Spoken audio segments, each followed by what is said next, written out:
दोस्तों, क्या बिहार में राहुल गांधी ने यह तय कर लिया है कि वो कांग्रेस को अपने पैरों पर खड़ा करके ही मानेंगे?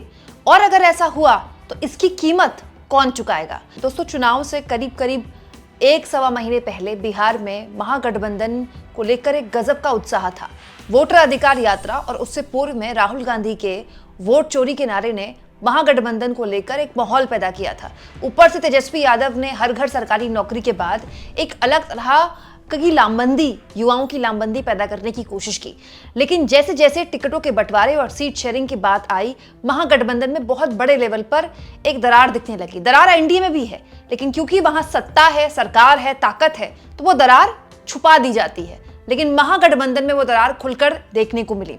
लेकिन अब जानकारी निकलकर आई है दोस्तों कि राहुल गांधी ने दे दिया है क्लियर मैसेज। आखिर वो कौन है जिसने राहुल गांधी को फोन किया? लेकिन राहुल ने साफ कर दिया कि अभी फिलहाल आपसे कोई बात नहीं की जाएगी।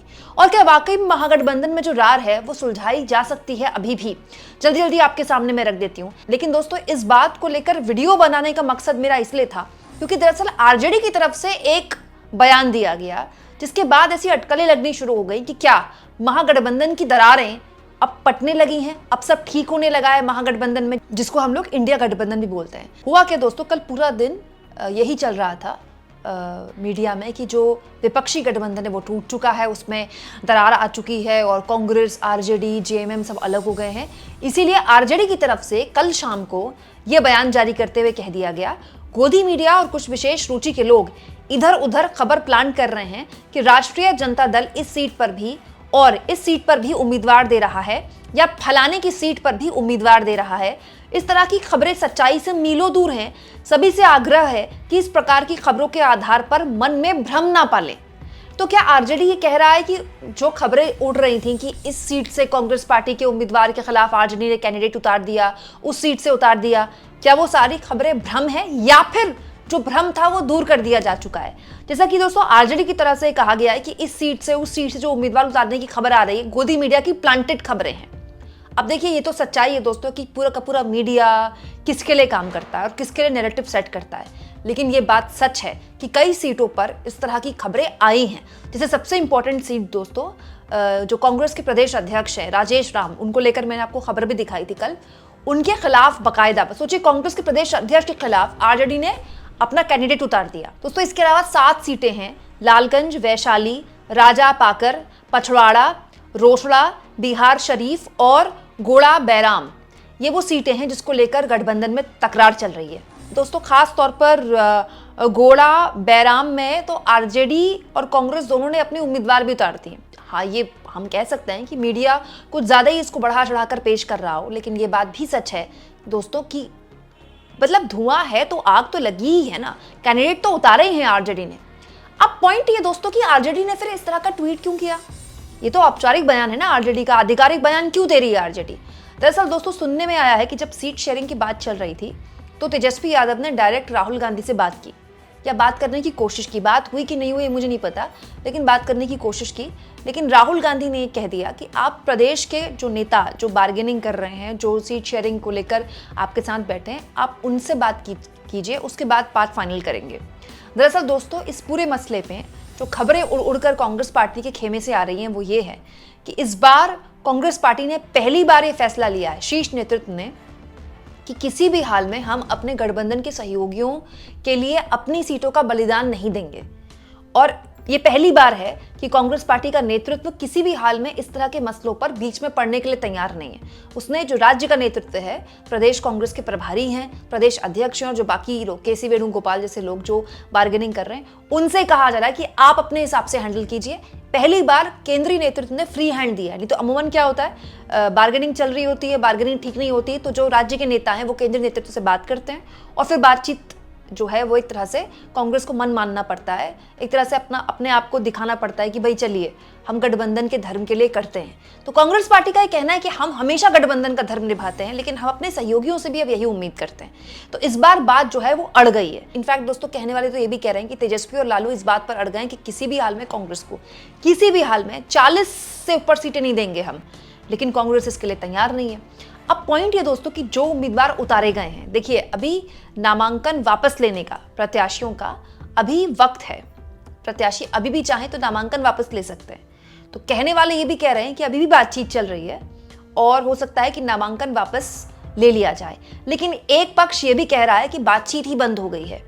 लालू यादव, राहुल गांधी या फिर तेजस्वी यादव और राहुल गांधी के बीच में जो भी बातचीत हो रही थी वो बातचीत भी बंद हो गई है। अब दोनों में से कौन सी बात सच है तो कुछ कह नहीं सकते दोस्तों। अब चर्चा ये भी चलनी शुरू हो गई है कि आरजेडी और कांग्रेस अलग हो जाएंगे। मुझे लगता है बहुत जल्दबाजी है। देखिए, आरजेडी और कांग्रेस का सिर्फ इस चुनाव के लिए गठबंधन नहीं है, बहुत लंबे वक्त से दोनों गठबंधन में है।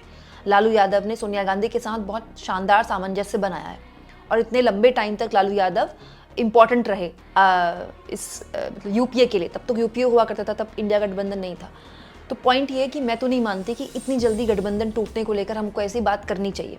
हाँ, लेकिन ये बात सही है कि इस पूरे मसले में कौन अपना मन बढ़ा रहा है मुझे ये नहीं पता, लेकिन दोनों गठबंधन ये भूल रहे हैं कि उनको एक्चुअली में इस पूरे मसले में जल्दबाजी दिखानी चाहिए थी। आप सरकार में नहीं है, आप खुद कहते हैं कि चुनाव आयोग बीजेपी के लिए काम करता है, आप खुद आरोप लगा रहे हैं कि वोट चोरी हो रही है, आप खुद कह रहे हैं कि एसआईआर के जरिए बड़े लेवल पर जो गड़बड़ झाला है वोटर लिस्ट पे किया गया है, आप खुद कह रहे हैं कि मीडिया आपके साथ नहीं है, जो कि नहीं है, सच्चाई है। आप खुद कह रहे हैं कि लेवल प्लेइंग फील्ड नाम की कोई चीज़ नहीं है। सब जानते हैं कि बिहार अपना सबसे खर्चीला चुनाव देख रहा है, अनाप शनाप पैसे बांटे जा रहे हैं। उसके बावजूद कम से कम अगर ये तकरार होनी थी तो ये आपने पहले क्यों नहीं सुलटाया। और एक और चीज, राहुल गांधी के लिए तो या फिर कांग्रेस पार्टी का नेतृत्व तो इसके लिए जिम्मेदार है ही, क्योंकि अगर आपको क्रेडिट लेना है किसी चीज का तो आपको जिम्मेदारी भी लेनी पड़ेगी ना। ऐसा थोड़ी है कि मीठा मीठा घप घप कड़वा कड़वा थू थू। अगर कुछ अच्छा होता है उसके लिए कांग्रेस पार्टी राहुल गांधी के सर पर जीत का सेहरा बांधती है, उनको क्रेडिट देती है, तो इसको लेकर भी राहुल गांधी को क्रेडिट दिया जाना चाहिए, क्योंकि जनवरी से लेकर अब तक राहुल गांधी यहाँ एक्टिव थे बिहार में, यात्रा भी वही निकाल रहे हैं। लेकिन दोस्तों, सवाल तेजस्वी यादव से भी पूछे जाने चाहिए। तेजस्वी यादव सबसे ज्यादा सीटों पर चुनाव लड़ रहे हैं, उनकी पार्टी आरजेडी, तो इसका मतलब वो भाई गठबंधन का सबसे बड़ा दल है। तो क्या उन्होंने गठबंधन के सबसे बड़े दल के तौर पर वो भूमिका निभाई? भाई बीजेपी एनडीए में सबसे बात कर रही है, नीतीश कुमार से भी वही बात कर रही है, कुशवाहा से भी वही बात कर रही है, सबको मनाने का, साथ लेने का काम बीजेपी कर रही है। क्या आरजेडी ने वो काम किया?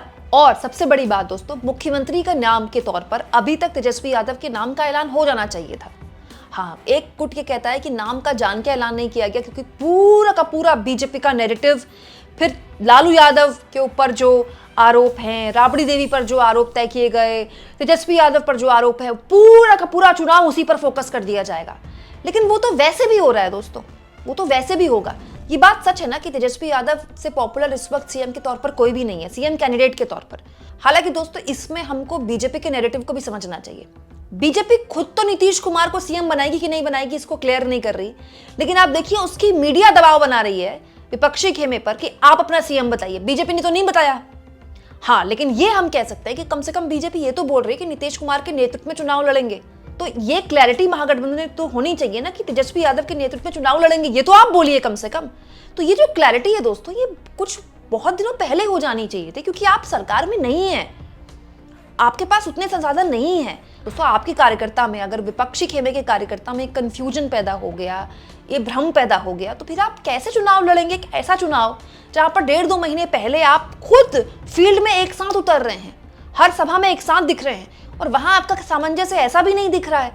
1-1.5 महीने पहले कहा जा रहा था कि एक पार्टी दूसरे पार्टी के लिए झंडा लगा रही है, और अब देखिए फिर कार्यकर्ता झंडा कैसे उठाएगा दूसरी पार्टी का। दोस्तों, अब मुझे नहीं पता कि कौन सा नेता किसके संपर्क में है और कौन किससे बात कर रहा है, लेकिन अब भी अगर महागठबंधन चेत जाता है और इस पूरे मामले को सुलझा लिया जाता है और ये जो सो कॉल्ड फ्रेंडली फाइट कही जा रही है उसको खत्म किया जाता है, तो फिर ये चुनाव अभी भी इसमें महागठबंधन बाउंस बैक कर सकता है। आपको क्या लगता है दोस्तों? कमेंट बॉक्स में जरूर लिखें, और जितना हो सके चैनल को शेयर भी करें, सब्सक्राइब भी करें, और थैंक्स और ज्वाइन के ऑप्शन से अगर आप चाहें दोस्तों तो कुछ आर्थिक मदद भी चैनल की जरूर करें।